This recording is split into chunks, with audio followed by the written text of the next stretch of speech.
오늘부터 이제 느헤미야를 강의합니다. 얼마 동안 에스라를 통해서 하나님께서 주시는 은혜를 나누어 보았었는데, 에스라서에는 망해버렸던 그 이스라엘이 회복되는 그 과정에서 특별히 포로로 잡혀갔던 이들이 페르시아 시대에 이제 돌아오게 되죠.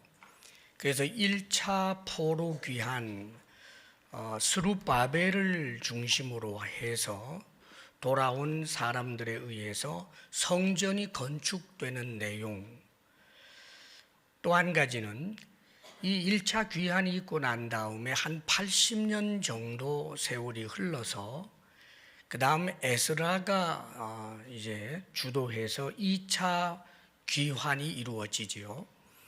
2차 귀환이 일어나서 특별히 이미 80년 세월이 흘렀기 때문에 돌아온 사람들이 성전은 건축하였으나 이방 여인들과의 혼혈로 인해서 그만 이 민족의 정체성, 하나님 나라의 그 정체성이 소멸될 위기에 있었기 때문에 개혁하는 일을 단행하게 되지요. 이 1차 귀환, 2차 귀환에 관해서 한 일들이 무엇인지 우리에게 주신 은혜가 기록된 것이 에스라서예요. 그 다음에 이 느헤미야서는 3차 귀환을 통해서 일어나는 일들에 대해서 기록해주고 있는 것입니다. 3차는 2차 귀환이 있고 나서 한 14년 정도 지났을 때 느헤미야가 저 가나안 땅, 이스라엘 땅이죠. 예루살렘이 있는 그곳에 있는 자신의 돌아간 그 백성들이 엄청난 어려움을 겪고 있다라고 하는 이야기를 듣고, 그래서 하나님 앞에 눈물로 기도한 것으로부터 오늘 이 느헤미야가 시작이 되는 것입니다. 이 느헤미야서를 통해서 하나님께서 우리에게 주시는 은혜들을 살펴볼 터인데, 특별히 1절에서 11절을 통해서는 이 느헤미야가 하나님 앞에 드린 그 기도를 좀 중심으로 해서 말씀을 나누려고 합니다. 느헤미야는 하나님의 사람이지요. 하나님의 사람인데 참 하나님의 사람입니다. 사실은 하나님의 백성들은 다 하나님의 사람이지요. 그러나 하나님의 사람답지 못한 경우가 너무나 많습니다. 참 하나님의 사람 느헤미야라고 할 때 이 하나님의 사람은 하나님의 구속사에 쓰임받는 사람을 두고 하는 말이에요. 성경에서 위대한 인물은 단순한 착한 사람, 단순히 의로운 사람을 이야기하는 것이 아닙니다, 여러분. 하나님께서 인류를 구원하시고자 하시는 하나님의 구원 사역에 참여하는 사람들, 이들을 진정한 의미에서 하나님의 사람 혹은 하나님의 일꾼 혹은 역사의 주역이라고 부르는 거예요. 그리고 사실은 모든 하나님의 백성들, 오늘날 예수 믿는 우리들 모두를 하나님께서는 참 하나님의 사람, 하나님의 일꾼, 역사의 주역으로 부르십니다. 그러나 하나님의 집에서 역사의 주역으로 살고 참 하나님의 사람으로 살고 하나님의 일꾼으로 사는 사람은 늘 소수입니다. 사랑하는 여러분, 오늘 말씀을 통하여 여러분들이 도전을 받을 수 있기를 축복합니다. 성경에 보면 하나님께서 이 구속사를 진행하는 그 모든 과정에서는 항상 사람을 사용하십니다. 천사를 통해서도 한순간에 할 수 있는 일이지만 천사를 통해서만 일하지 아니하고 사람들을 통해서 하나님의 일들을 이루어 가십니다. 그래서 이 성경에 보게 되면 홍수 이전에도 하나님께서 동행하셨던 그런 사람의 이야기도 있고, 또 홍수 때 노아를 사용하시고 나중에 또 아브라함도 사용하시고, 모두 다 하나님께서는 사람들을 그 시대의 역사의 주역으로 불러서 사용하십니다. 그런데 이들에게는 공통점이 다 있었어요. 하나님의 사람이면서 하나님께 쓰임받은 사람들이 너 나를 막론하고 가졌던 그 공통적인 것은 하나님을 사랑하고 하나님의 백성을 사랑하며 기도의 사람이었다는 것입니다. 사랑의 사람이었습니다. 하나님 사랑합니다. 하나님의 백성을 사랑합니다. 동시에 기도의 사람입니다. 하나님께서 쓰셨던 사람들, 그 시대별로 보게 되면 아주 위대한 사람들이 많이 나오죠. 특별히 조금 더 성경에서 친근감을 가지고 볼 수 있는 사람들이, 우리는 족장시대라고 해서 아브라함, 이삭, 야곱을 우리가 창세기에서 발견합니다.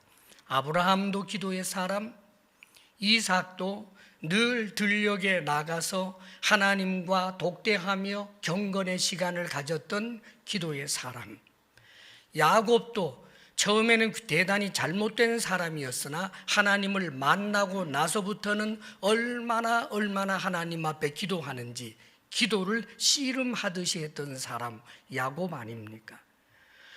이 족장시대부터 하나님께서 예수 그리스도를 통하여 인간을 구원하시고자 하시는 하나님의 구원 사역들을 이미 저 아득한 태고 때부터 이런 사람들을, 기도하는 사람들을 사용해 왔다는 말입니다. 그리고 이 족장 시대를 지나서 드디어 출애굽을 하게 되고, 그리하여 가나안 땅에 정착하기까지 될 때 하나님이 쓰셨던 인물 모세요, 여호수아입니다. 둘 다 얼마나 기도의 사람인지 모릅니다. 나중에 사사 시대에도 위대한 사사는 누굽니까? 기드온, 기도의 사람입니다. 마지막 사사라고 할 수 있는 사무엘, 기도의 사람입니다. 그리고 왕정시대에 위대했던 하나님의 사람 다윗이지요, 기도의 사람입니다. 시편 자체가 전부 다윗이 하나님 앞에 했던 그런 기도들로 꽉 차 있지 않습니까, 여러분? 그리고 포로로 잡혀가 버린 암담한 시절에, 그 포로 시절에도 하나님께서 사용했던 사람들이 있습니다. 다니엘이죠, 기도의 사람입니다. 사드락, 메삭, 아벳느고죠, 기도의 사람입니다. 그뿐만 아닙니다. 돌아와서 다시 성전을 재건하게 되는 그 모든 과정에서 에스라, 기도의 사람, 느헤미야, 기도의 사람, 이들을 사용하셨습니다. 그리고 예수님께서 이 땅에 오시고 승천하신 다음에 이 땅에 교회가 세워지고, 그 교회가 참으로 하나님께서 기뻐하시는 그런 교회로 복음 증거의 사명을 감당하는 그 일들을 하고 있는 주역들이 모두가 다 기도의 사람들이었다는 것을 우리는 잘 알고 있습니다. 그런데 의외로 기도를 어려워하고, 기도를 못하고, 기도를 못해도 기도 못하는 것이 그렇게 큰 결격이 없다고 생각하는 경우가 너무나 많습니다. 다른 능력이 없는 것은 그렇게 안타까운데, 기도의 능력이 없는 것에 대해서는 별다른 도전을 받지 못하는 안타까움이 있습니다. 사랑하는 여러분, 기도가 정말 어렵기만 한 것일까? 오늘 성경은 기도의 사람 느헤미야를 통해서 우리에게 가르쳐 줍니다. 1절에서 3절까지는 이제 이 느헤미야가 그 소식을 접하는 그런 이야기들이 기록이 되어 있는데, 이것은 다음 기회에 말씀을 드립니다. 오늘은 이제 이 느헤미야가 소식을 듣고 너무나 안타까워하며 이스라엘 백성들 다시 돌아가서, 그러나 엄청나게 순환을 당하고 있고 어려움을 당하고 있는 이 이스라엘 사람들을 위해서 하나님 앞에 눈물로 기도한 그 기도의 내용이 오늘 5절에서부터 11절까지 기록이 되어 있습니다. 5절에서 11절 짤막하게 이렇게 그가 한 기도의 내용 핵심을 성령께서 기록하게 하셨습니다마는 수일 동안 바로 이 기도를 가지고 하나님 앞에 울며 금식하며 했던 기도입니다.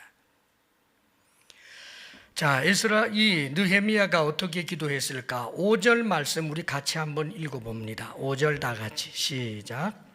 이르되 하늘의 하나님 여호와 크고 두려우신 하나님이여, 주를 사랑하고 주의 계명을 지키는 자에게 언약을 지키시며 긍휼을 베푸시는 주여 간구하나이다.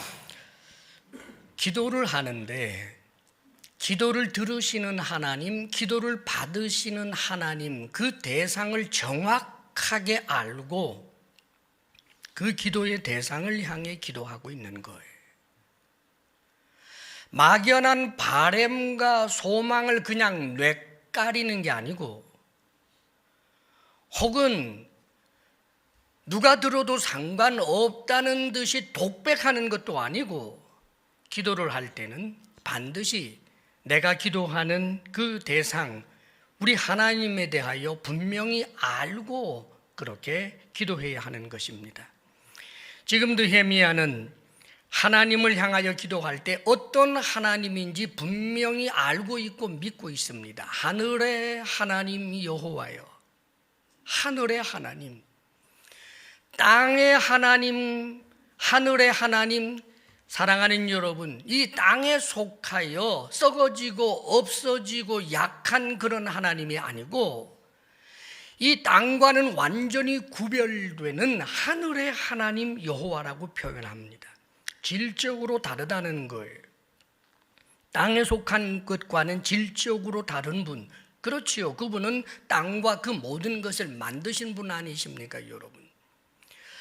여호와여 그러죠. 이 여호와라고 하는 뜻은 언제나 존재한다라고 하는 의미예요. 그래서 하나님께서 모세에게 당신의 이름을 계시해 주실 때 쓰셨던 말씀이 여호와예요. 내가 가서 우리 백성들에게 나에게 말씀하시는 분을 누구라고 이야기할까요? 할 때 내가 여호와다, 야훼다. 이 말은 어제도 오늘도 영원히 존재하는 이다. 누군가에 의해서 만들어진 존재가 아니다. 스스로 존재하는 자다. 사랑하는 여러분, 땅에 속한 이가 아니라 땅과 하늘과 그 모든 것을 만드신 우리 인간과 절대로 질적으로 비교할 수 없는, 견줄 수 없는 그런 분이 내 기도를 들으시는 하나님이십니다. 사랑하는 여러분, 여러분들이 하나님을 향하여 오 하늘에 계신 하나님 할 때 이 의미를 생각하십시오. 여러분, 하늘의 하나님, 우리와 질적인 차이가 있는 창조주이신 하나님, 하나님은 하늘의 하나님이고 나는 이 땅에 속한 티끌이다라고 하는 하나님과 나 사이의 그 엄청난 질적 차이에 대하여 인정하며 피조물로서 겸허하게 하나님의 은혜를 구하고 도움을 구해야 하는 것입니다. 계속해서 크고 두려우신 하나님이라고 표현합니다. 크신 하나님, 얼마나 크신지, 우리 하나님 어느 정도 크시다고 생각합니까? 우리는 우주가 넓다고 생각하지요. 예, 우주의 끝을 정할 수가 없습니다. 얼마나 크고 넓은지 과학이 발전하면서 우리가 알고 있지 않습니까? 그러나 기억하십시오. 우주가 하나님을 안고 있는 것이 아니라 하나님이 우주를 안고 있는 것입니다. 오죽하면 열왕기상 8장 27절에 보게 되면 솔로몬이 기도를 하는데, 이 솔로몬의 기도가 성경에 기록된 것은 이 기도가 하나님 앞에서 진리의 말씀으로 하나님께서 허락하셔서 성령에 의하여 기록된 거예요. 솔로몬이 성전을 이제 건축을 하고 봉헌을 하면서 했던 기도입니다. 그의 기도말이 이랬습니다. 하나님이 참으로 땅에 거하시리이까 하늘과 하늘들의 하늘이라도 주를 용납하지 못하겠거늘 하물며 내가 건축한 이 성전이겠습니까? 라고 고백해요. 하늘과 하늘들의 하늘, 온 우주라고 해도 하나님을 용납하지 못하는데 내가 만든 이 성전에 어찌 하나님이 여기에만 계시는 하나님이겠습니까? 사랑하는 여러분, 성전을 건축하고 심지어는 쉬운 자라고 해서 법궤 뚜껑을 하나님의 은혜의 보좌라고 신앙 고백을 하면서도 하나님은 이 성전 안에만 매여 있고 이 성전이 무너져 버리면 하나님도 사라져 버리는 것처럼 그렇게 생각할 수 있는 이들 앞에서 솔로몬이 성령의 감동에 의해서 하나님이 얼마나 크고 놀라우신 분인가를 고백하고 있는 것입니다. 사랑하는 여러분, 여러분이 기도하며 은혜를 구하고 있는 그 대상은 나보다 힘이 좀 센 분이 아닙니다.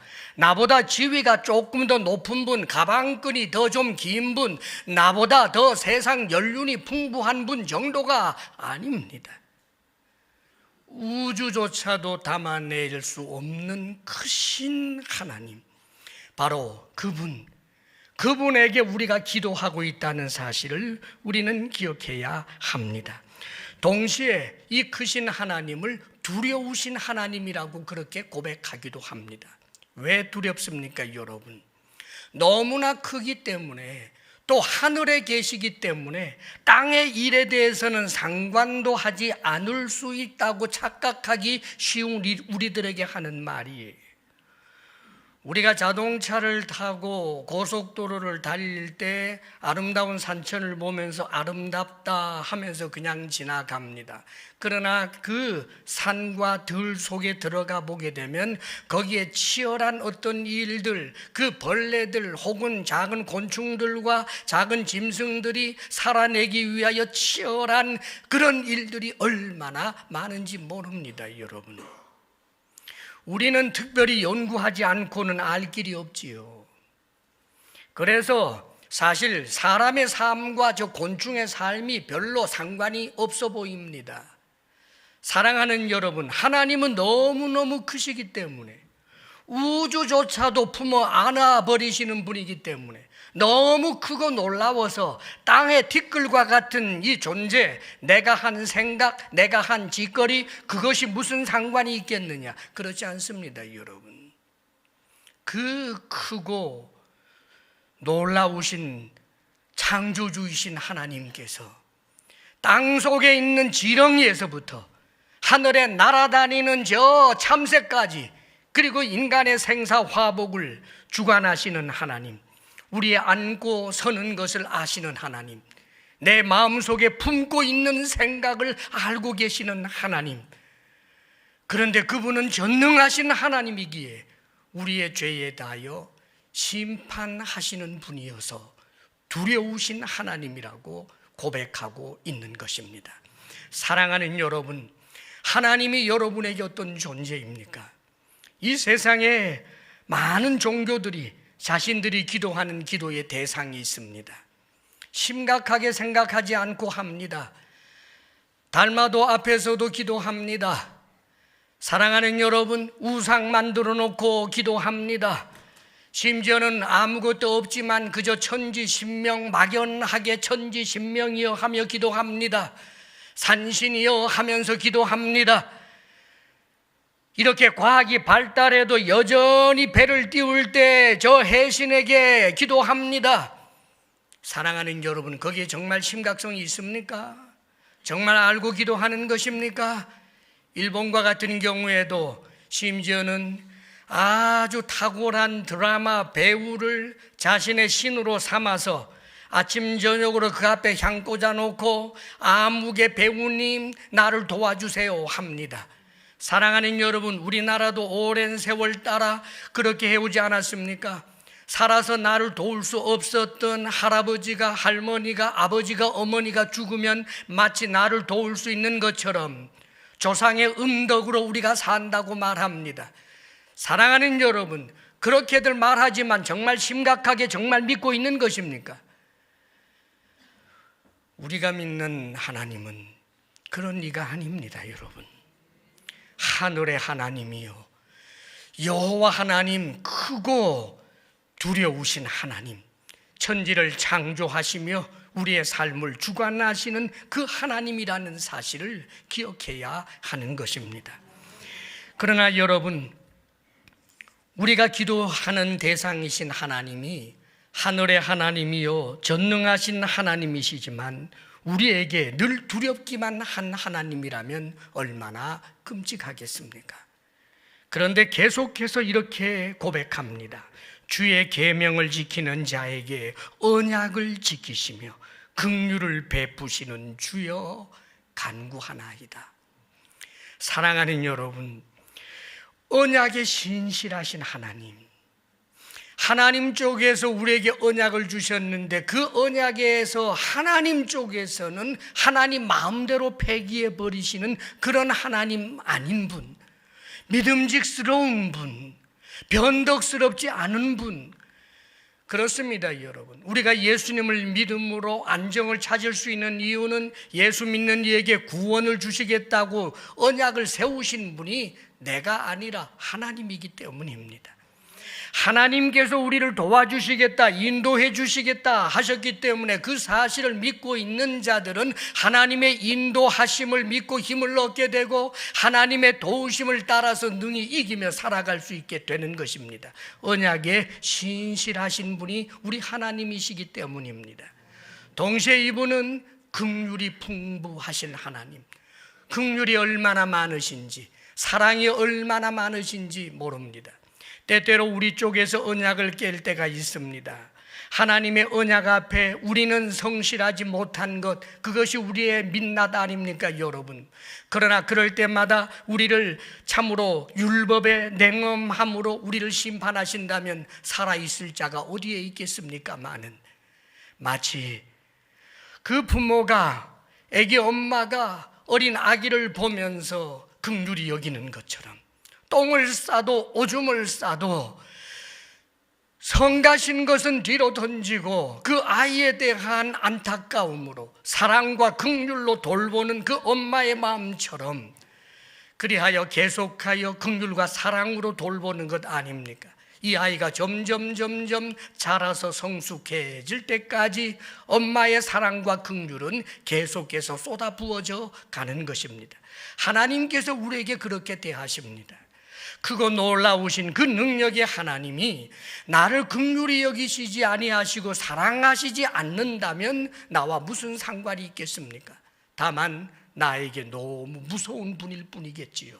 그러나 우리를 사랑하되 우리를 어떻게 도울 수 없는 무능한 분도 아니고 우리를 사랑하되 우리를 도우실 만한 능력이 있는 분이시고 그런 하나님을 향하여 우리가 은혜를 구하며 기도하는 것입니다.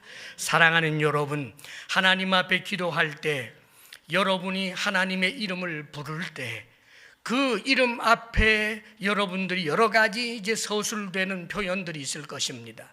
전능하신 하나님 할 때 그 전능하심에 여러분의 믿음을 포함시키십시오. 지금도 나를 도우시는 하나님, 그럴 때 정말 그 하나님의 사랑과 긍휼을 믿는 믿음을 가지고 그렇게 하나님의 이름을 부르시기를 바랍니다. 만일 기도하고자 하는데 기도가 되지 않는다고 느껴지거든 여러분의 마음을 담아내는 하나님의 이름을 끊임없이 불러보십시오. 전능하신 하나님, 하늘과 땅과 그 가운데 모든 것을 창조하신 하나님, 티끌과 같은 나를 티끌로 여기지 아니하시고 나를 사랑하시는 하나님, 부르짖어 보십시오. 여러분, 기도는 하나님을 온전히 믿고 부르는 데서부터 시작된다는 사실을 기억하시기를 바랍니다. 계속하여 오늘 말씀 보면 6절, 7절 말씀입니다. 함께 읽어봅니다. 시작. 이제 종이 주의 종들인 이스라엘 자손을 위하여 주하로 기도하오며 우리 이스라엘 자손이 주께 범죄한 죄들을 자복하오니 주는 귀를 기울이시며 눈을 여시사 종의 기도를 들으시옵소서. 나와 내 아버지의 집이 범죄하여 주를 향하여 크게 악을 행하여 주께서 주의 종 모세에게 명령하신 계명과 율례와 규례를 지키지 아니하였나이다. 지금 기도를 하는데 자신과 그리고 자신의 그 백성들 심지어는 열조의 그런 죄까지 하나님 앞에 고백하고 있습니다. 우리가 죄인이기 때문에 죄를 지었기 때문에 이런 비참한 일이 일어났습니다 하며 죄를 자백하고 있는 모습을 보게 됩니다. 사랑하는 여러분, 우리가 기도할 때 우리의 마음이 무겁고 또 참으로 힘든 이유는 우리는 본능적으로 하나님 앞에 서게 될 때 마음이 상쾌하지 못한 경우가 많습니다. 하라고 하는 선은 행하지 않았던 나, 하지 말라고 하는 악들은 이리저리 내가 기억하지 못해도 너무너무 많아서 큰 잘못이야 뭐 기억이 나겠지만 작은 잘못들은 별로 기억이 나지 않는데 그러나 마음을 어둡게 합니다. 기도하려고 하면 기도가 되지 않아요. 사랑하는 여러분, 만일 우리에게 기도의 자리에서 선명하게 여러분 자신이 자각하고 있는 그런 죄의 문제가 있다면 그 문제를 분명한 어조로 고백하시고 용서를 구하십시오. 뿐만 아니라 그 죄에서 떠나게 하여 달라고 그렇게 고백하며 주의 은혜를 구해 보십시오. 그러나 막연하게 내 마음이 어두워서 기도가 마치 이 모래를 씹는 것 같고 기도가 되지 않고 그래서 잠시라도 앉아 있을 수 없는 상태를 발견하거들랑 여러분 속에 있는 그런 죄의 속성과 마귀의 끊임없는 정죄로 인하여 하나님 앞에 나아갈 수 없게 된 그런 처지라는 것을 기억하시고 전날에 세리가 하나님 앞에 기도했던 것처럼 주의 이름을 부르며 이렇게 죄를 자복해야 합니다. 선명하게 드러나는 죄가 있다면 차라리 고백할 수 있지만 선명하게 드러나지 않지만 생각해 보니까 내가 성경을 열심히 읽습니까? 기도를 열심히 합니까? 전도를 열심히 합니까? 남에게 나누어 주기를 잘합니까? 남에게 계속하여 비방하는 일들 하는 것 따져보면 얼마나 많은지 몰라요. 머릿속으로 생각한 죄들, 마음으로 품었던 죄들 얼마나 많은지 모릅니다. 그거 일일이 하나하나 말해야만 용서받는다는 뜻 아닙니다. 오 주여 나를 긍휼히 여기소서. 나사렛 예수 그리스도시여 나를 긍휼히 여기소서. 오 하나님 나를 긍휼히 여기소서. 나를 불쌍히 여기소서. 하나님 앞에 여러분의 죄를 고백하며 은혜를 구하는 그런 기도를 하는 것입니다. 언제까지입니까? 여러분의 마음속에 마음의 열매가 맺힐 때까지 하나님께서 용서하여 주셨다라고 하는 그 확신이 우리의 마음을 완전히 점령하게 되는 그때까지 주의 은혜를 구하며 나를 긍휼히 여기시옵소서. 나는 죄인입니다. 사랑하는 여러분, 기도를 보통 영혼의 호흡이라고들 말합니다. 호흡은 우리가 숨을 들이마실 때 좋은 것을 마시고 내뿜을 때 나쁜 것들이 나갑니다. 사실 우리 인간들은 너나 할 것 없이 이 죄에서 자유로울 수가 없어요. 그래서 예수님께서도 목욕시켜 달라고 했던 베드로에게 이미 목욕한 사람, 즉 예수 믿는 너는 온몸을 다시 목욕할 필요는 없고 발을 씻어라. 그래서 발을 씻어줍니다. 그렇죠. 날마다 주님께 나아가 발 씻는 거예요. 그러면서 사랑하는 여러분, 결단을 해야 합니다. 어떤 것입니까? 이제는 말씀을 따라 살 것을 결단하며 하나님께서 나를 용서해 주셨다라고 하는 분명한 믿음을 성경 말씀을 근거로 해서 고백하는 것입니다. 오늘 말씀 9절에서 10절 말씀을 우리 함께 읽어봅니다. 9절 10절 다 같이 시작. 만일 내게로 돌아와 내 계명을 지켜 행하면 너희 쫓긴 자가 하늘 끝에 있을지라도 내가 거기서부터 그들을 모아 내 이름을 두려고 택한 곳에 돌아오게 하리라 하신 말씀을 이제 청하건대 기억하옵소서. 그만. 9절까지 8절 거슬러 올라갑니다. 8절 9절이에요. 8절 또 있습니다. 다 같이 시작. 8절 시작. 옛적에 주께서 주의 종 모세에게 명령하여 이르시되 만일 너희가 범죄하면 내가 너희를 여러 나라 가운데 흩을 것이요. 자, 범죄하면 흩을 것이라고 말씀하셨는데 그 범죄로 인하여 우리가 흩어졌고 이렇게 비참해졌다. 그걸 인정하고 고백하는 거죠. 죄를 인정하는 거예요. 그런데 여기서 끝내지 않고 돌아와 계명을 지켜 행하면, 다시 결단하며 주의 은혜를 구하게 되면 하나님께서 반드시 어디에 있어도, 하늘 끝에 있을지라도 내가 거기서부터 그들을 불러 모아서 다시 가나안에서, 이스라엘 땅에서 살 수 있게 해주시겠다고 하셨던 그 약속의 말씀을 근거로 하여 믿음을 고백하는 거예요. 제가 죄인입니다, 주님. 그러나 제가 그리스도를 믿습니다. 예수 그리스도로 말미암아 죄 씻음 받은 것을 믿습니다. 그리스도로 말미암아 제가 하나님의 아들이 된 것을 믿습니다. 사랑하는 여러분, 기도에는 반드시 우리 주 예수 그리스도로 말미암아 내게 용서가 주어지고 하나님의 의로 덧입혀 주셨다라고 하는 그 믿음을 확고히 세워야만 하는 것입니다. 회개를 말씀을 근거로 하는 것이 아니라 자신의 감정을 근거로만 하려고 하는 이들이 있습니다. 그래서 무조건 울어야만 된다고 생각을 한다든지, 회개는 회개에 합당하기 위해서는 그 죄의 반대가 되는, 상응이 될 만한 착한 일을 많이 해서 그래서 마음의 가책이 없어져야 된다라고 생각하는 것, 전부 비성서적입니다. 우리의 용서는 오직 말씀으로 약속해 주신 우리 주 예수 그리스도의 그 언약의 말씀을 근거로 하여 우리는 용서받음을 확신할 수 있게 되는 것입니다. 주님 앞에 동하며 우리의 죄를 고백하고, 그리하여 예수 그리스도로 말미암아 내가 하나님 앞에 받아들여졌다라고 하는 그 믿음이 온전히 나의 전 인격을 지배하게 될 때 내 마음속의 어두움은 물러가고 평강이 임하고 기쁨과 감사의 노래로 얼마나 넘쳐나게 되는지 모릅니다. 사랑하는 여러분, 기도함으로 마음의 평강이 있고 기도함으로 기쁨이 있는 것입니다. 기도하지 않고 지나면 계속하여 여러분 날숨만 내쉬는 것 같아서 얼마나 힘들고 어려워지게 되는지 모릅니다.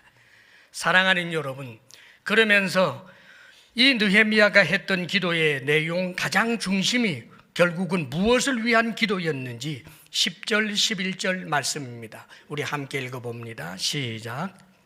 이들은 주께서 일찍이 큰 권능과 강한 손으로 구속하신 주의 종들이요 주의 백성이니이다. 주여 구하오니 귀를 기울이사 종의 기도와 주의 이름을 경외하기를 기뻐하는 종들의 기도를 들으시고 오늘 종이 형통하여 이 사람들 앞에서 은혜를 입게 하옵소서 하였나니 그때 내가 왕의 술관원이 되었느니라. 기도하는 이유가 사실은 이스라엘 백성들이 돌아갔지만 엄청난 고통을 당한다는 사실을 알고 그 문제가 해결되기 위하여 하나님 앞에 중보기도 하고 있는 것입니다. 지금 느헤미야는 자신이 돌아가서 성벽을 재건하는 일을 해서 그것이 완수되어서 저들이 좀 더 좋은 삶의 질을 가지고 뿐만 아니라 하나님의 백성의 정체성을 가지고 살기를 원하는 것이었습니다. 그의 기도의 핵심은 무엇입니까? 중보기도입니다. 자신의 필요를 위한 기도가 아니었다, 그 말이에요. 자신의 필요를 위한 기도가 안 해도 좋다는 것이 아니라 가장 중심이 중보기도였다는 말입니다. 기도할 때 어려운 것, 5분만 하고 10분만 하면 기도할 말이 없다고들 합니다. 중보기도를 해도 그렇습니까, 여러분? 사랑하는 여러분, 공동체를 사랑하며 혹은 나라를 사랑하며 기도해 보셨습니까, 여러분? 여러분이 기도할 때 먼저는 여러분 자신을 위해서 기도해 보십시오. 어느 날 성령께서는 여러분들에게 무엇인가 하실 때 여러분 자신을 위한 기도가 점점 깊어질 때가 있습니다. 그렇다면 그때는 그렇게 가세요. 그런데 자신을 위한 기도를 조금 하고 나니까 별로 큰 기도할 말이 없을 때 여러분의 아내를 위해서, 남편을 위해서 기도하십시오. 여러분의 아들, 딸을 위해서 기도하십시오. 그뿐입니까? 교회를 위해서 기도하십시오. 교회를 위하여 기도하십시오. 예배 하나님, 우리 주 사랑 하나님의 백성들이 예배를 소중히 여기게 하여 달라고 기도해 보십시오. 셀 모임을 위해서 기도해 보십시오. 셀 리더와 셀 가족들을 위해서 기도해 보십시오. 사역팀을 위해서 기도하고 사역을 위해서 기도하고 저 어린이들, 교회 학교 아이들을 생각하고 교사들을 위해서 기도하고 나라와 민족을 위해서 기도하고 사랑하는 여러분, 그 기도의 시간을 하나님께서 얼마나 기뻐하고 계시는지 아십니까? 우리는 때때로 환우들을 위하여 기도하는데 내가 환우들을 위하여 이렇게 내 마음의 절박함도 안 담긴 채로 기도할 때가 많은데 이런 기도 하나님이 들으실까? 사랑하는 여러분, 하나님께서 우리에게 기도하라고 하실 때 하나님은 기도에 응답해 주시기 위하여 하라고 하시는 거예요. 우리 주님께서 무엇이라고 말씀하십니까? 기도하라고 하지 않습니까? 구하라 그러면 얻을 것이요, 찾으라 그러면 찾을 것이요, 문을 두드리라 그리하면 열릴 것이라 우리 주님이 말씀하셨고, 구하라고 우리에게 요청하는 거예요. 나를 찾고 구하는 이에게 내가 외면하지 않고 하늘의 신비한 것을 주시겠다라고 약속하신 그런 하나님, 그 하나님께서 우리가 기도할 때 우리의 기도에 대하여 왜 응답해 주시지 않겠습니까? 사랑하는 여러분, 크고 놀라우신 그 하나님이 이 땅의 티끌과 같은 내가 하는 이 작은 기도를 통하여 나라를 살리기도 하고 교회를 살리기도 하고 병중에 있는 이들을 살려내기도 하는 그 놀라운 일들이 오늘도 계속되고 있다는 사실을 우리는 고백하고 믿어야 하는 것입니다. 성경에 보면 광야의 이스라엘 사람들 출애굽을 해서 지낼 때 그 광야길에서 하나님께서 그들을 교육합니다. 광야 말하자면 제자 학교였어요. 무슨 교육일까요? 가나안 땅에 들어가서 너희들이 반드시 이래야 한다라고 하는 것을 이미 교육하고 계셨습니다. 그게 뭐냐면 기도예요. 자, 이들이 길을 가다가 보면 너무 목이 말라요. 그렇죠. 광야에서 여러분 그 뜨거운 데서 목이 마르다는 건 얼마나 고통이에요. 하나님 잘 아시잖아요. 적절하게 목마름이 면하도록 때를 따라서 한 2시간마다 소나기 이렇게 좀 비 좀 쏟아주면 얼마나 좋냔 말이에요. 물 좀 마셔야 되겠다고 생각이 되면 광야의 이 반석에서 저절로 이렇게 물이 나오면 얼마나 좋아요. 그러지 않았어요. 사람들이 참다 못해가지고 나중에는 하나님 원망하고 죽겠다고 하고 그럴 때 그때 가서야 비로소 모세를 통하여 물 주시고, 배고파 죽겠다 하니까 그때 가서야 하나님께서 만나 주시고. 왜 그러시느냐고요. 사랑하는 여러분, 그런데 그 일이 해결되는 방식이 전부 무엇이었는지 아십니까? 왜 먹을 것 주시지 않느냐, 왜 마실 것 주지 아니하느냐, 이 원망으로 해결되었던 것이 아니라 기도하는 사람 모세를 통하여 그 문제들이 해결되었던 것입니다. 기도하는 모세를 통하여 하나님께서는 반석에서 샘물 솟게 하시고, 기도하는 모세를 통하여 하나님께서 모세의 기도를 들으시고 하늘에서부터 만나를 주시고, 사랑하는 여러분, 기도하라는 것입니다. 기도를 가르쳐 주셨던 거예요. 그렇게 기도를 가르쳤지만 마지막 이들을 시험하죠. 가나안 땅에 들어가기 전에 12 정탐꾼을 통해서 상황을 보게 하고 돌아와서 보고하는 자리에서, 그렇죠, 정직하게 얘기해야 되겠지요. 우리가 싸우면 반드시 진다. 그들은 강하다. 그들의 성은 견고하다. 그러나 우리는 오합지졸이다. 싸우면 질 게 분명하다. 우리 힘으로는 안 된다. 하나님의 은혜를 구해야 한다. 하나님께 기도해야 한다. 그 공동체가 하나님 앞에 무릎을 꿇고 기도했다면 어떤 일이 일어났을까요? 그런데 기도할 생각하지 않고 하나님을 대적질하는 짓을 하고 말았습니다. 사랑하는 여러분, 하나님께서는 오늘도 기도하는 사람을 통하여 일하시고 기도하는 사람을 통하여 역사하신 사실을 믿으시기를 바랍니다. 기도의 사람, 역사의 주역, 하나님의 사람 되시기를 주의 이름으로 축원합니다. 기도하겠습니다. 아버지 하나님, 우리들이 하나님의 사람 느헤미야처럼 우리들은 오히려 느헤미야보다 더 분명히 예수님을 알고 하나님의 긍휼과 사랑을 아는 아버지여, 우리 주 성령께서 우리 속에 거하시는 은혜 가운데 백성들인데 어찌 우리가 기도하지 않겠습니까? 사랑하시는 아버지 하나님, 우리 모두 기도함으로 하나님께서 함께 하시는 증거를 날마다 얻는 하나님의 사람들 되게 하여 주옵소서. 예수님 이름으로 기도합니다.